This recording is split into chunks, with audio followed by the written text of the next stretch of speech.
Today's video is kind of like the last video we just made, but it talks more about fires and tornadoes and just everyday everyday danger in life. So we talked about support systems in our last video. Now let's get more in depth into it. So if you're at a school and there's a tornado and this is like a 12 or 13-year-old, there's a tornado at a school, the roof gets torn off and tons of the not everyone survives.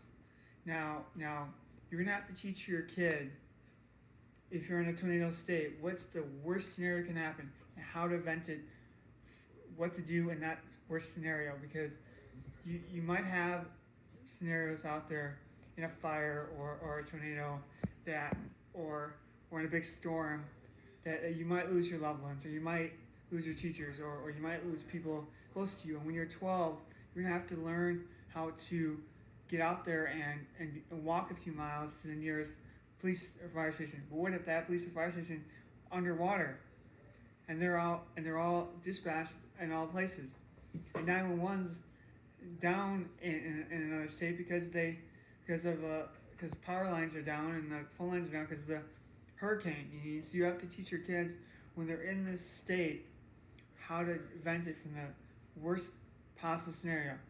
Now when they're 3, you don't really want to scare them, but you kind of want to get them to know a little more. Now in Wisconsin, where I live, we don't really have hurricanes. We have tornadoes sometimes. We have fires every once in a while. And you want to teach your kid, you have that animal that they love dearly, but don't go after it if there's a fire. Just get out of Dodge. Just get out of the house as fast and as quickly as possible. The dog or the cat or whatever animal there will either die in the fire or come or get out with them. But don't tell, if they want to get after that cat and they're alone, or that dog or that whatever it is, tell them it's not a worry. You can always replace the animal, but you can never replace you. If there's a tornado, tell them to go down to the lowest spot in the house.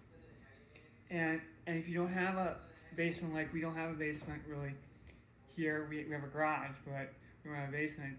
If you don't have a basement or a garage, you go in your bathroom with the least amount of electricity spots. And you have electricity where there is, you pull them all out. You go where there's no windows, the least amount of windows as possible. And I think also with danger, when you're in a car, there's a car accident. What if your mom and dad pass away in a car accident? What do they do next? There will be fire and EMS there, but what's next? They should know who their next in kin is, or their next person to take care of them. They're next. That was just a robot beeping, okay? A robot vacuum and just beeped.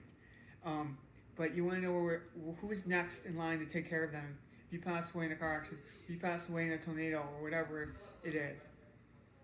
But yeah, and I think we have to know where you don't really want to scare them, but you want to get them ready for the worst. Because there will be that one time, that one day, that something will happen. You never know when it's going to happen, but you want to get them ready for it. Because if it does happen one day and they're not ready for it, then they're going to be clueless what to do. You'd rather plan for the worst than have the best happen. And the best happens, then you're all good. But the worst happens, then you're ready for it. Your kids are ready. It wouldn't start until like 12 or 13, but you can start it whenever you want. This is Ryan. Thanks for watching.